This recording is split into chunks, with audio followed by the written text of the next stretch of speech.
અત્યારે લગભગ બહેનોને બપોરે 2 થી 5ની અંદર એક જ કામ છે, શું ખબર છે? આમ ક્યાં સસ્તું મળે, ક્યાં સારું મળે.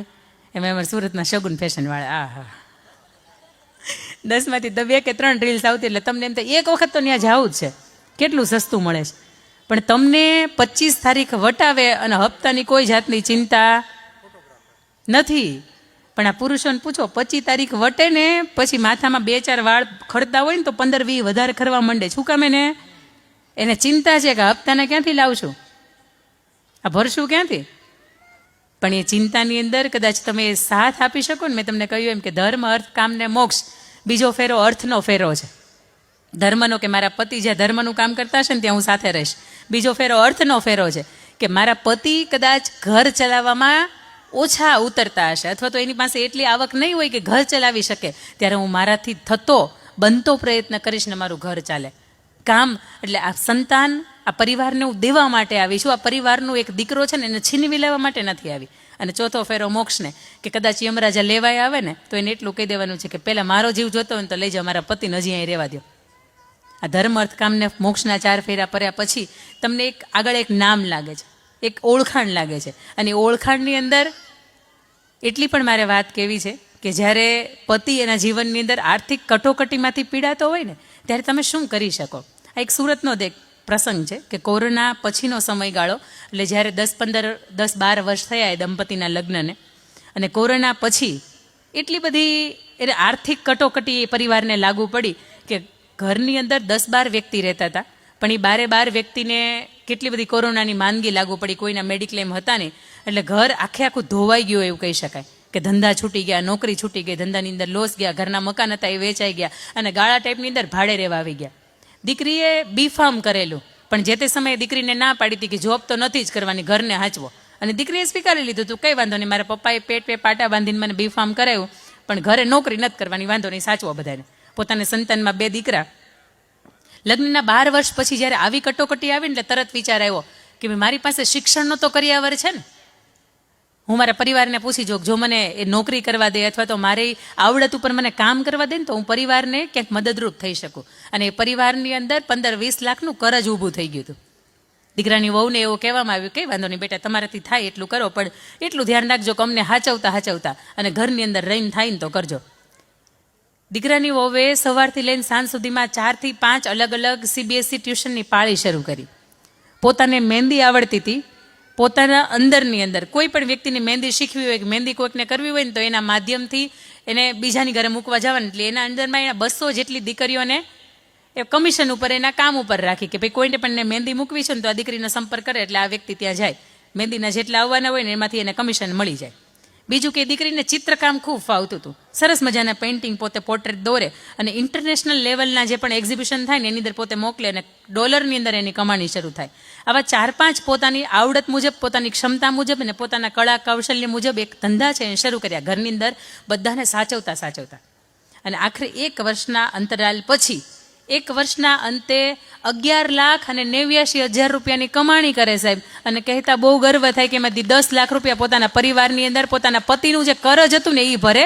આને સાચી પત્ની કહેવાય.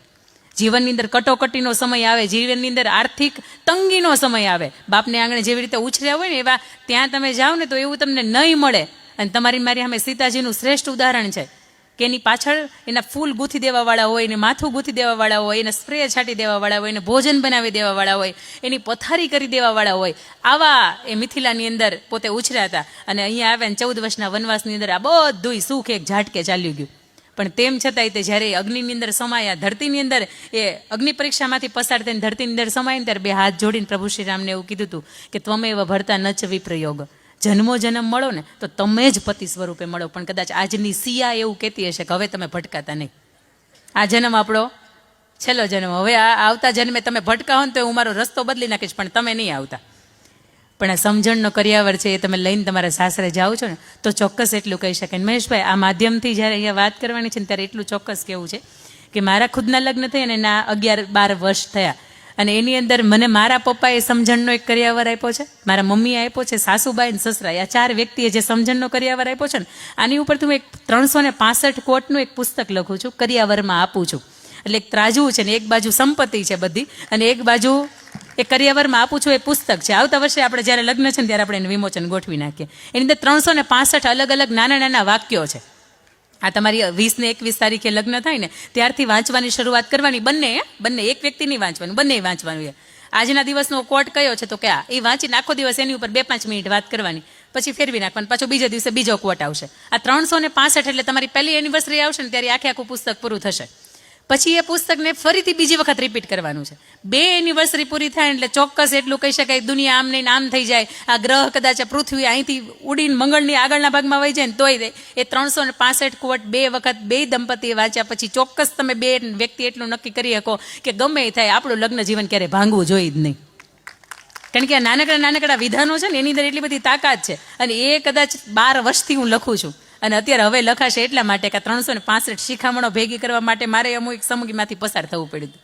જીવનની અંદર ચડતી પડતી આવી હોય ત્યારે શું સમજવાનું છે. આ બધાની વચ્ચે જ્યારે દીકરીઓ એક બાપની ગેરહાજરી છે અને ત્યાં મહેશભાઈ રૂપી પપ્પાનું એક તમને સાથ મળ્યો છે, સહકાર મળ્યો છે. મેં તમને હમણાં વાત કરી હતી એમ કે આણું, જીયાણું ને કરિયાણું આ ત્રણેય એક જગ્યાએથી જ્યારે મળે છે તમારા જીવનની અંદર આણું તો કે અહીંયા પપ્પા પૂરું પાડશે. જીવનનું નાણું કે કરિયાણું જીવનની અંદર કદાચ એકલા થઈ જાઓ અને કોઈ અઘટિત ઘટના બની જાય અને ત્યારે શું કરવું, જો કોઈ માધ્યમ ન દેખાતું હોય ત્યારે પણ મહેશ પપ્પા ઊભા છે. માત્ર દીકરીને માંડવેથી આંગણેથી વળાવી દેવું આટલી જ જવાબદારી પૂરતા નથી, એ દીકરીને ખરા અર્થથી સ્વીકારી છે કે આખી જિંદગીમાં જ્યાં સુધી એ દીકરી જીવે છે ત્યાં સુધી એના સુખ અને દુઃખ મારે ઉપાડવાના છે. ત્યાં સુધી એના સુખ દુઃખ છે, એ મારા સુખ દુઃખ છે. આપણે બધાએ પ્રાર્થના કરીએ કે મહેશભાઈને ઈશ્વર છે એ ખૂબ આયુષ્ય આપે, ખૂબ આવા કામ છે એની અંદર ઈશ્વર છે નિમિત્ત બનાવે. અને દીકરીઓ જ્યારે આ આંગણેથી ત્યાં જાઓ છો ત્યારે આપ સૌને એક છેલ્લી પંક્તિની સાથે મારે વિદાય આપવી છે. બાબુલ કી દુઆએ લેતી જા જા તુજકો સુખી સંસાર મિલે, માયકે કી કભી ના યાદ આયે સસુરાલ મેં ઇતના પ્યાર મિલે. મારી દીકરીઓને ઈશ્વર એટલી બધી સુરક્ષા આપે, એટલું બધું એનું ચારિત્ર ઉજળું રાખે, એને એટલી બધી શક્તિ આપે, એટલી બધી ભક્તિ આપે કે તમારી કુખેથી આજે પણ સમાજને રામશ્યામ અને ઘનશ્યામ દેવા દીકરા મળે, સીતા ઉર્મિલા માંડવી અને શુદ્ધ કીર્તિ જેટલી દીકરીઓ મળે અને આપનું અભરે ભરાય, આપનું દાંપત્ય જીવન છે ખૂબ સરસ મજાનું વીતે અને અગ્નિની સાક્ષીએ બંધાયેલો આ સંબંધ છે અગ્નિના અંત સુધીમાં અગ્નિ સંસ્કારની સાથે પૂરો થાય એવી આશાની સાથે અભ્યર્થનાની સાથે વિનવું છું. ભારત માતા કી જય. જય જય ગરી ગુજર.